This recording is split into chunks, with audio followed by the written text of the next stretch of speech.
Assalamualaikum warahmatullahi wabarakatuh. Perkenalkan, nama saya Sukmastiawati dari Prodi Akuntansi dengan NPM 24010111001 akan menjelaskan penyusunan proposal skripsi dan laporan skripsi dalam mata kuliah Bahasa Indonesia. Untuk materi yang pertama itu ada hakikat proposal. Hakikat proposal penelitian adalah rancangan kerja sistematis yang ditulis untuk mengusulkan dan menjelaskan sebuah rencana penelitian yang berisi tujuan, metodologi, dan manfaat dari penelitian yang akan dilakukan.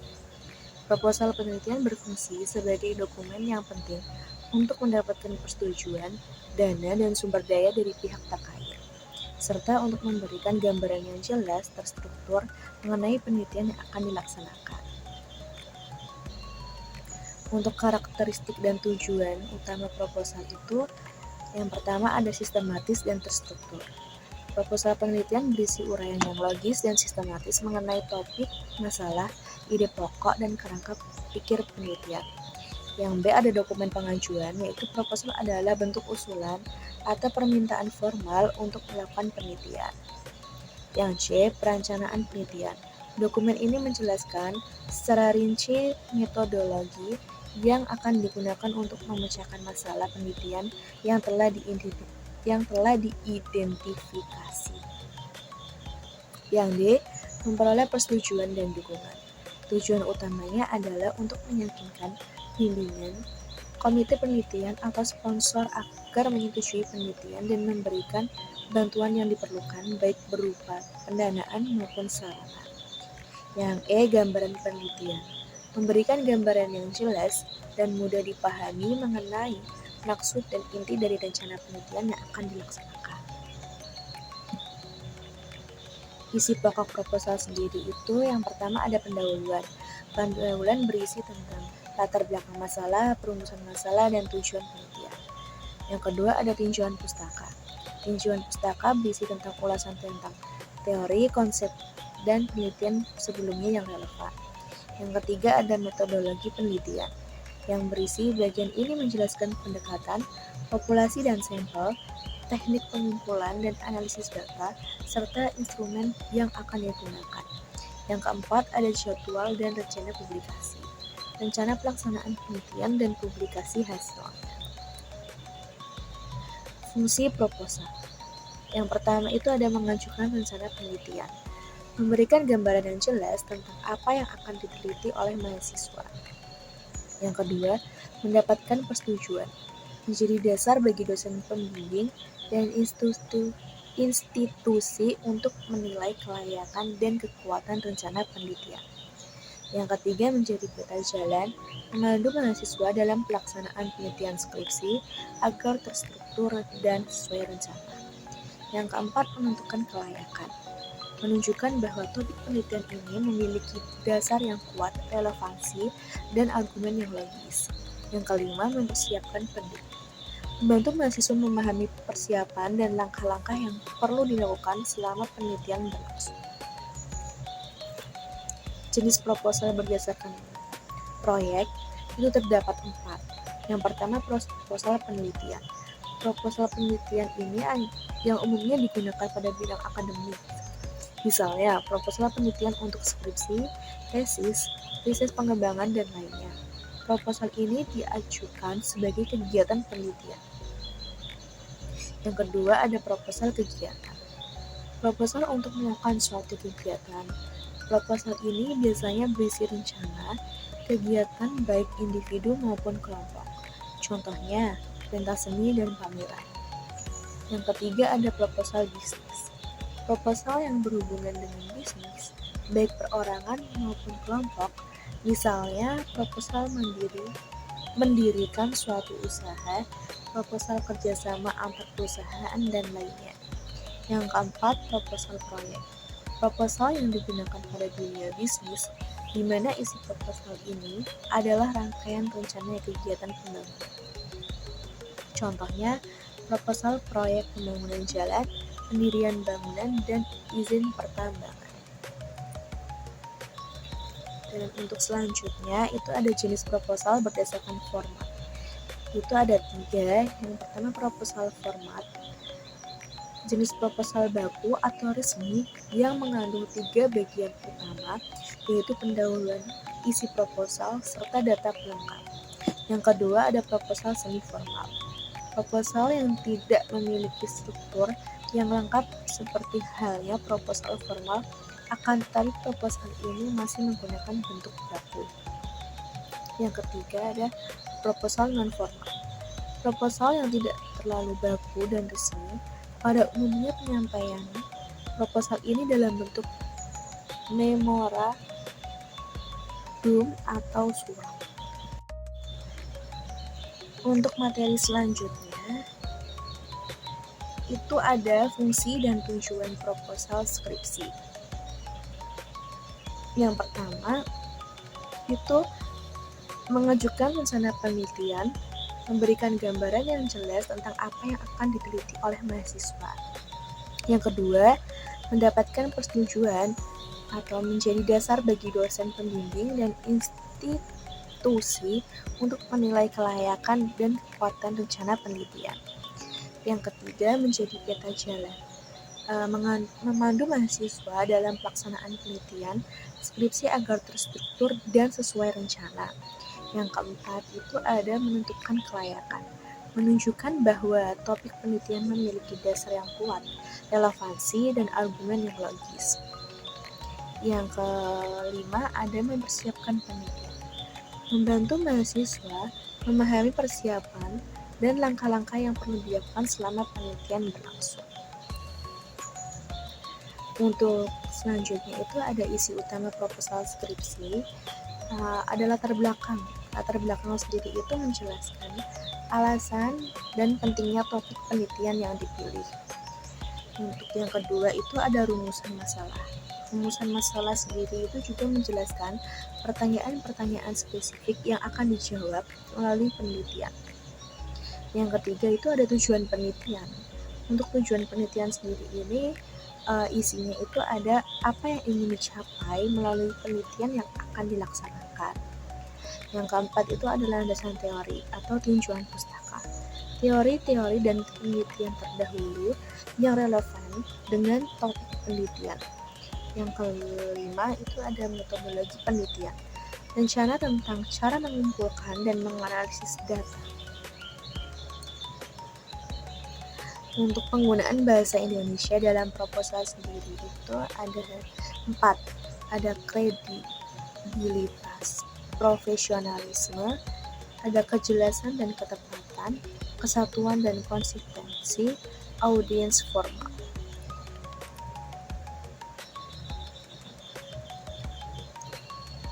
Analisis proposal skripsi sendiri itu ada analisis metodologi yang dibagi menjadi 2, yaitu analisis substansi, relevansi, dan urgensi, dan analisis teknik dan bahasa.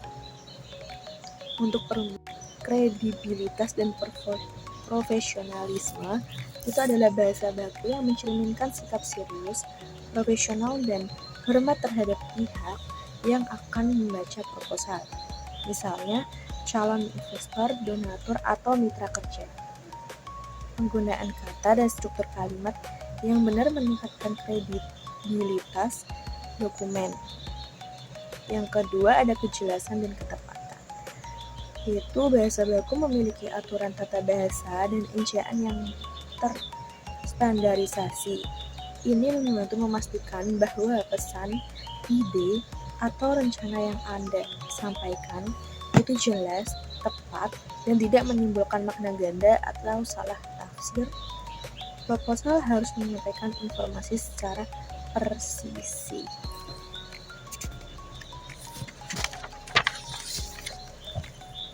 Yang selanjutnya itu ada kesatuan dan konsistensi. Mengikuti kaidah bahasa baku atau PUED atau EYD dan tata bahasa, memastikan adanya kesatuan dan konsistensi dalam seluruh teks proposal, dari pendahuluan hingga penutup. Yang keempat ada audiens formal. Proposal umumnya ditunjukkan untuk audiens formal yang membuat keputusan penting Menggunakan bahasa yang sesuai dengan konteks formal adalah sebuah keharusan. Aspek-aspek bahasa baku yang diperlukan atau diperhatikan dalam proposal skripsi itu, yang pertama itu ejaan dan tanda baca. Gunakan PUEB, Pedoman Umum Ejaan Bahasa Indonesia atau EYD, ejaan yang disempurnakan. Pastikan semua dieja dengan benar. Contoh, gunakan kata analisis, bukan analisa, aktivitas, bukan aktivitas, dan efektif, bukan efektif. Dan untuk penggunaan tanda baca yang tepat, koma, titik, titik dua, dan tanda hubung harus digunakan sesuai kaidah untuk memisahkan ide dan memberikan jeda yang logis. Penulisan akronim dan singkatan. Tulis singkatan atau lembaga atau istilah teknis dengan benar dan konsisten. Contoh, Bank Indonesia atau BI. Yang kedua itu ada pilihan kata atau diksi. Hindari kata yang tidak baku atau percakapan. Jauhkan kata-kata yang digunakan dalam percakapan sehari-hari. Contohnya, gunakan hal atau masalah daripada urusan, seperti daripada kayak dan mengapa daripada kenapa. Gunakan kata ilmiah atau formal. Pilih diksi yang mendukung formal dan ilmiah proposal Anda. Contoh, melaksanakan daripada ngelakuin, bertujuan untuk daripada buat, dan memperoleh daripada dapat. Yang ketiga itu ada struktur kalimat, subjektif, predikat, objektif, atau SPO yang jelas. Setiap kalimat harus memiliki struktur yang lengkap dan logis agar mudah dipahami. Hindari kalimat sumbang atau ambigu. Kalimat efektif. Hindari pemborosan kata pleonasme dan pengulangan ide yang tidak perlu. Contoh, tulis sejak tahun 2023 daripada sejak dari tahun 2023. Kohesi dan koherensi. Pastikan antar kalimat atau antar paragraf saling berhubungan secara logis atau koheren. Dan tata bahasanya terikat atau kohesif. Seringkali menggunakan kata sambung atau konjungsi yang tepat. Misalnya, oleh karena itu, selain itu, dan selanjutnya.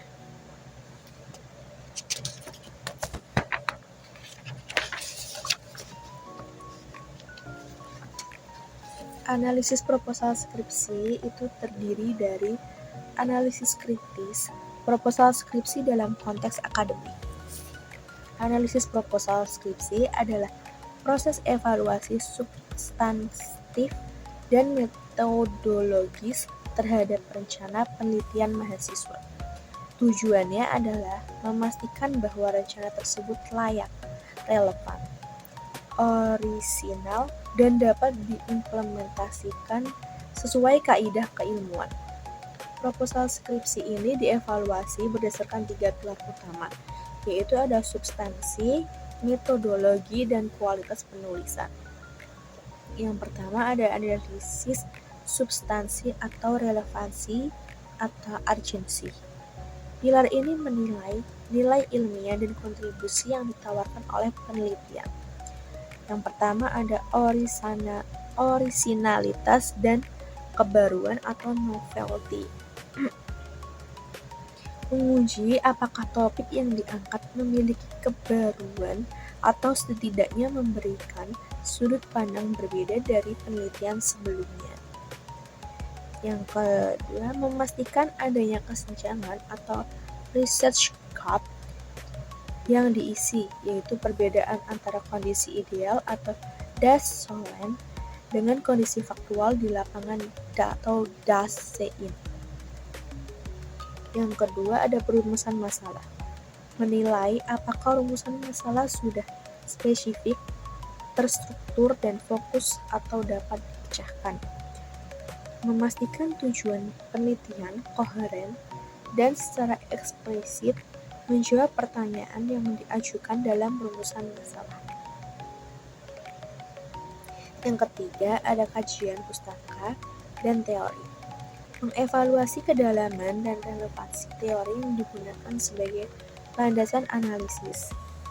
Memeriksa konsistensi kerangka berpikir sebagai alur logika yang menghubungkan masalah, teori, dan hipotesis jika ada.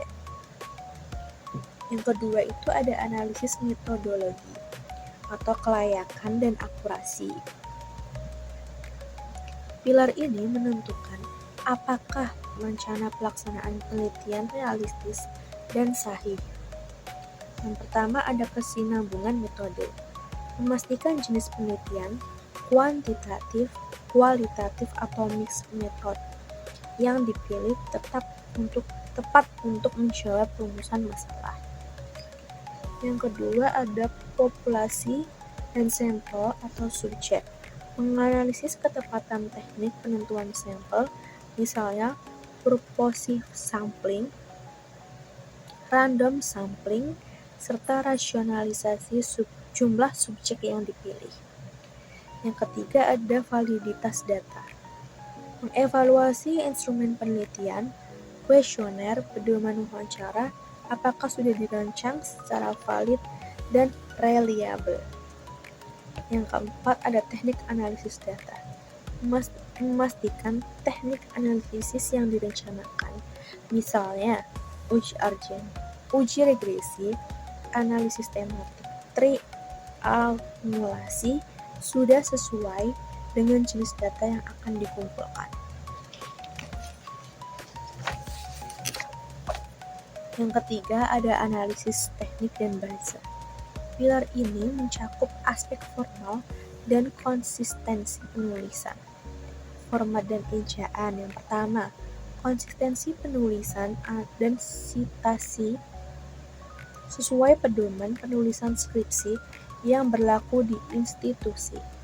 Yang kedua, penggunaan bahasa Indonesia baku yang efektif dan bebas dari kesalahan ejaan, PUEB atau EYD, dan tata bahasa. Yang kedua, ada kualitas sumber rujukan. Menilai kemutakhiran dan kredibilitas sumber, atau mengutamakan jurnal ilmiah dan buku terbaru dalam daftar pustaka. Untuk kesimpulannya, proposal yang baik harus menunjukkan koherensi yang kuat antara bab 1 masalah, bab 2 teori, dan bab 3 metode, sehingga menjamin bahwa penelitian dapat dilaksanakan secara logis dan ilmiah.